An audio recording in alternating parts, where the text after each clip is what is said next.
Differential equations fans, welcome to a second video on an introduction to Laplace transforms. The last video we had a look at the definition of the Laplace transform as an integral transform. We built up a catalog of things we can find transforms of, and we saw how to take some inverse transforms. In this video, we're going to be looking at some properties of the Laplace transform. Specifically, we'll be having a look at some conditions under which a Laplace transform of a function is guaranteed to exist. We'll check out the transform of a Heaviside function, also known as a unit step function. And then we'll see a couple shifting and switching properties that will come in handy later on.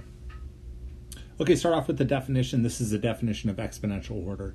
A function f is said to be of exponential order if there are constants c and m and a constant t such that f of t is bounded less than or equal to, so bounded by some sort of exponential for all t greater than capital T. Another way to think of this exponential order is you can think of a limit. So an alternate view is that f is of exponential order if the limit as t goes to infinity is less than or equal to m. Okay, so certainly things like sines and cosines, things like polynomials, this limit is always 0, which is less than or equal to m for some m. And certainly exponential functions, the limit might be 1, but it's going to be bounded. So all of the things we've dealt with before are of exponential order. You might imagine if some things are of exponential order, other things are not. So here's something that's not exponential order. E to the t squared is not exponential order since the limit as t goes to infinity of that quotient is always infinity, right? So it's never less than or equal to any constant m for any value of c. Okay, not of exponential order. So it turns out, and we won't prove this, but it turns out that when f is piecewise continuous, right, so that means it's at least continuous in pieces, and of exponential order, f always has a Laplace transform. So we'll state this without proof, but the idea behind the proof is that piecewise continuous and of exponential order is sufficient to show that that integral always converges.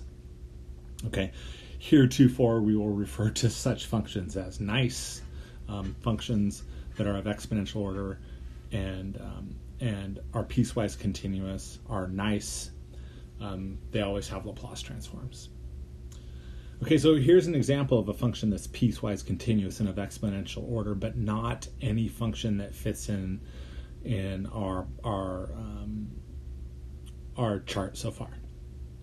So this is a function f of t is 1 minus t for a little while, and then it's 0 for a little while. So you can imagine that this function is a line with intercept 1 and slope -1 for t less than 1, between 0 and 1, and then it's 0 just for t greater than 1. Okay, so a piecewise continuous, and it turns out an exponential order function. This function is guaranteed to have a Laplace transform, and we'll find it actually just by using the definition. So here's the definition. The Laplace transform of f is the integral of that function f against our kernel e to the minus st from 0 to infinity. And here we'll go ahead and integrate that piecewise function in pieces, right? So from 0 to 1, f is equal to 1 minus t. And from 1 off to infinity, f is equal to 0, right? So this is nice because the integral of 0 is always easy, it's just 0. Now, got to use integration by parts to find the antiderivative of e to the minus st times 1 minus t, but here it is, so I've omitted that part. And when you evaluate this from 0 to 1, you get something involving s and s squared, but you also get something involving e to the minus s. Okay, and we'll see in a little while where that e to the minus s comes from. As it turns out, it's related to a step function. Okay, so I'll make the observation that this transform has the property that it approaches 0 as s goes to infinity. And it turns out if you have a look at our other transforms in our chart, they all do too. One can prove actually that whenever f is piecewise continuous and of exponential order, then the Laplace transform always approaches 0 as s goes to infinity. Now, this is a good opportunity for me to foreshadow something that's coming down the pipe. Something that we'll run into is a function whose transform does not go to 0 as s goes to infinity. So as you might imagine, that function cannot be piecewise continuous and of exponential order, but has the Laplace transform anyway. So some functions which are not piecewise continuous and of exponential order do have Laplace transforms. So we'll see that soon. Okay, talk a little bit about the Heaviside function. The Heaviside function, also known as the step function, in this class we'll represent it as h of t minus a. It's the function which is 0 for values of t less than or equal to a, and it's 1 when t is greater than or equal to a. So a Heaviside function has this form. It's a function which is 0 up to a, and then 1 as t passes a. This is another function which is piecewise continuous in exponential order, so it has the Laplace transform. Let's find it. Here's the Laplace transform of this function. By definition, the Laplace transform of the unit step function, or the Heaviside function, is the integral from 0 to infinity of our Heaviside function times our kernel. Now, of course, like we saw before, this function, or this integral, reduces actually to an integral of 0 times our kernel plus an integral of 1 times our kernel, and just so long as s is a positive number, I'll sort of omit the details on the improper integral, but here is the form of the solution you get, and there's a slight typo here. The transform should be e to the minus as over s. So that's the transform of the Heaviside function. Okay, so with that said, we can find transforms of functions that can be written as a sum of Heaviside functions. So here is kind of an unusual graph. This is an example out of the book. Just a piecewise continuous function whose pieces are defined by constants. Okay, so we can see that the first thing interesting happens at 2, right? This graph is 3 for a while, and then it increases by 1 at t equals 2, and then it decreases by 2 at t equals 3, and then it decreases by 2 more at t equals 6. Okay, so to represent that as a sum of Heaviside function, we can do it here. Our function f is 3 plus a Heaviside that adds adds 1 at t equals 2. All right, so this would be the addition here. It adds a factor, subtracts a factor actually of 2 at t equals 3 here, and it subtracts another factor of 2 at t equals 6. That's here. Okay, so since we can write this function as a sum of Heavisides, we can use linearity and the transform of the Heaviside function to figure out the Laplace transform of this piecewise constant function. So here it is. Of course, the transform of 3 is 3 over s. The transform of the Heaviside activated at 2 is e to the minus 2s over s. There's a factor of 2, and the Heaviside activated at 3 is 2 times e to the minus 3s over s, and similarly 2 times e to the minus 6s over s. Okay, so again, no need for the integrals here. We've already cataloged our Laplace transform of the Heaviside function, and just use linearity to find the transform of that sum. Okay, a couple properties, operational properties of the Laplace transform. Here's the first one. If the Laplace transform of little f is capital F and a is any number, then we can take the transform of f times e to the at, shifting capital F on the s-axis. Okay, so to see this, we'll just use the definition of the Laplace transform of f as the integral transform we know. So therefore, the Laplace transform of this new function, right, e to the minus at times f, can be written as the Laplace transform of e to the minus quantity s minus a. So if this represents f of s, then this represents f of s minus a. Okay, a little bit on notation. Here's the notation we'll use. We'll go ahead and identify the Laplace transform of an exponential times a function that we know how to transform as the Laplace transform of a function where s is replaced by s minus a. Okay, so the key here is figuring out the Laplace transform of the function and then replacing s with s minus a in the final form to get the desired Laplace transform. So an example illustrating how that works, let's go ahead and have a look at the Laplace transform of t squared times e to the 3t. Now, one thing we know is we know how to find the Laplace transform of t squared. The Laplace transform of t squared is just 6 over s cubed. Therefore, using the shifting property, the Laplace transform of t squared times e to the 3t is just the Laplace transform of t squared where we replace s with s minus 3. Okay, so that's 6 over s cubed where s is replaced by s minus 3. And what we end up with at the end of the day is 6 over s minus 3 quantity cubed. So the new Laplace transform. Okay, this is a pretty powerful operational property. It allows us to have a look at the transform of any exponential times the transform of any function we know. It works here too with the cosine, so we know how to transform the cosine function itself. The cosine of 3t transforms like s over s squared plus 9. Okay, well, we can therefore have a look at the transform of e to the minus 2t times our cosine just by shifting on the s-axis here. Should be an equal sign in here. Sorry about that typo. Should be an equal sign right here. And in any case, when we replace s with s plus 2, what we end up with is this transform of e to the minus 2t times the cosine.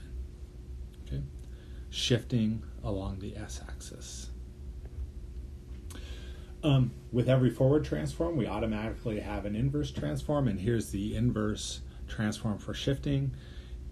If we can recognize that the Laplace transform of little f is capital F, then the inverse transform of f of s minus a turns out to result in multiplication by e to the at on the t-axis. Okay, and again, we'll use this notation that that f is shifted by s minus a here in order to indicate that multiplication.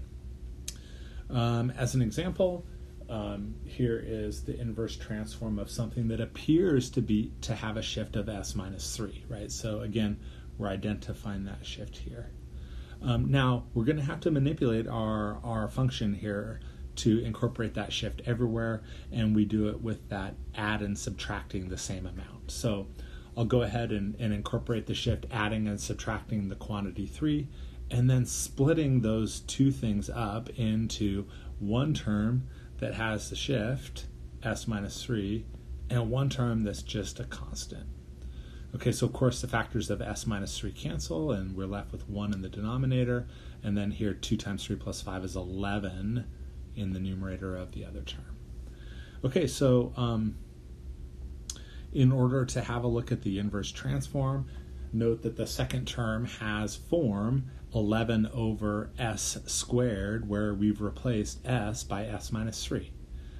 Here we'll think that the inverse transform of 1 over s squared turns out to be t, so that we can find the inverse transform of 11 over s minus 3 quantity squared, just multiplying by e to the 3t appropriately. Okay, so the transform of this first term, 2 over s minus 3, turns out to just be 2 times e to the 3t, and we find the transform of this form through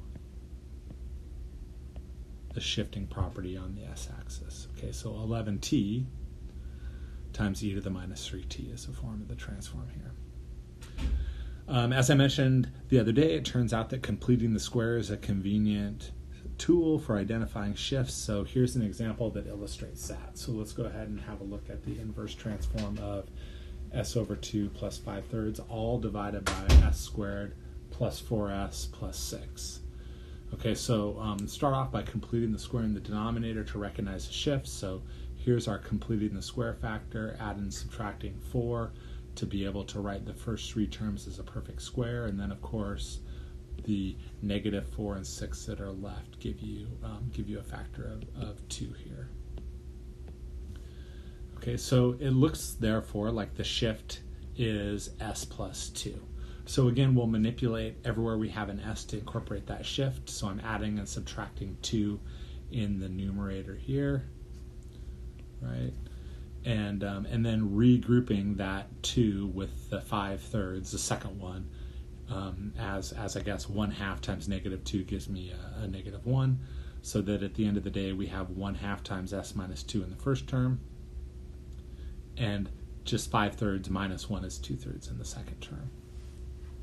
Okay, so this first one looks like the shift of a cosine, and the second one, as it turns out, looks like the shift of a sine.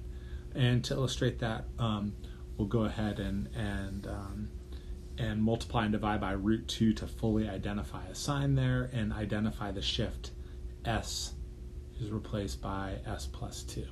So here's the inverse transform. The inverse transform of the desired function is going to be cosine of root 2t times 1/2 all times e to the minus 2t.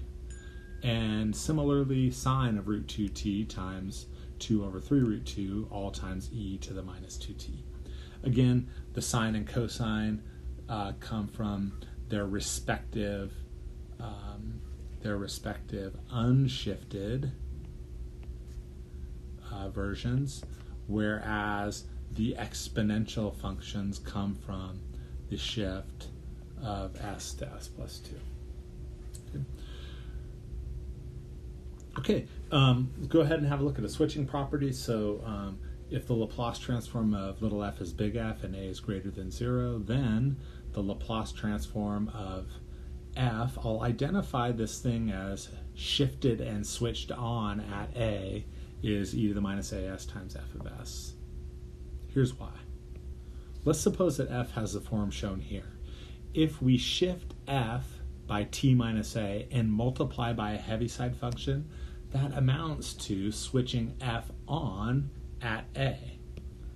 Okay, the Heaviside function has a property that's 0 up to and including a, and then here shifting f and switching it on just moves that graph. It translates it by a factor of a and then switches it on. So I tried to make those graphs have the same shape, but that's the idea here. Okay, as it turns out, this is a really useful thing to have a switch in a circuit or some sort of mass spring, and we'll see this a little bit later.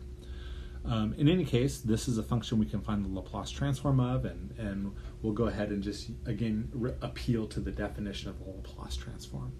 So when the Laplace transform of f is the integral of f against our kernel from 0 to infinity, the desired transform has the property that it can be integrated from 0 to a, f of t minus a times 0, right? That's the Heaviside before it's switched on, and then f of t minus a times 1 is the Heaviside after it's switched on. So we'll go ahead and just make use of a regular old Calc 2U substitution here to get what we want. So this second integral, right, the first one, of course, has value 0. The second one can be written in U world with the substitution u equals t minus a as an integral from 0 to infinity instead. And when you go ahead and make that substitution and factor out a factor of e to the minus as, you're left with e to the minus as times something that's actually just the transform of f itself, right? So that's exactly the transform of f where I've just used u as a dummy variable of integration. So that's the proof of this switching property, again, directly from the definition. Okay, so have a look at a couple transforms involving shifting. Here's the first one. The first one is going to be the transform of the function that looks like t for a little while, and then it looks like 2 for a little while. Okay, if we're going to try to use the switching property to find the transform of this function, what we first need to do is be able to express it as a switching type of an integral using, or a switching type of function using a Heaviside function. Okay, so here I'll express 2 as 2 minus t plus t, and you can see that when you group things up a little bit differently, you can think of this function as t minus the quantity t minus 2 times Heaviside of t minus 2. Okay, so again, that function has the property that it's t for a little while, and then when it switches on at 2, the t's cancel and you're just left with minus a minus 2, which is exactly what you want for the function. Okay, a graph of that function is shown here, the function that's t for a little while and then 2, and we can just use linearity to identify the transform of this function. So the transform of the function t, of course, is just 1 over s squared, and then the transform of this function, right, this is f of t minus a times Heaviside of t minus a, where here, and maybe I shouldn't use f, maybe instead I should use g or something, right? So this is g of t minus a times h of t minus a, where g of t is just t. Okay, so its transform turns out to be the transform of t times that exponential switching on at 2. Okay. This works for that last example we had too, the one that was 1 minus t for a while and 0 for a while, so we can express the transform of this function as 1 minus t plus t minus 1 times Heaviside of t minus 1, and when you go to find the transform is pretty quick. It's just 1 over s is the transform of 1, 1 over s squared is the transform of t, and then finally here the transform of t minus 1 times Heaviside of t minus 1 turns out to just be 1 over s squared times e to the minus s. So that's exactly the transform we found before using the definition. Now we're able to find that using the switching property. Okay, wrap up here with an inverse transform. As we discussed before, as long as you know any forward transform, you also know an inverse transform, and here the idea is that when you recognize a transform you know times e to the minus as, it results in a switching at t equals a on the t-axis. Okay, so an example just illustrating that. Let's go ahead and have a look at the inverse transform of 1 over s minus 2 times e to the minus 3s. We can see that there's a transform in there we recognize, right? The inverse transform of 1 over s minus 2 is e to the minus 2t, and then the effect of this e to the minus 3s will be to shift it by a factor of 3 and switch it on at 3. Okay, so here is that expression. The inverse transform of 1 over s minus 2 times e to the minus 3s is going to be e to the 2 times the quantity t minus 3, that's the shift, and then this Heaviside of t minus 3 switches that thing on at 3. Okay, that's it for these basic properties of the Laplace transform. Hope you got a lot out of this video, and we'll see you next time. So long for now.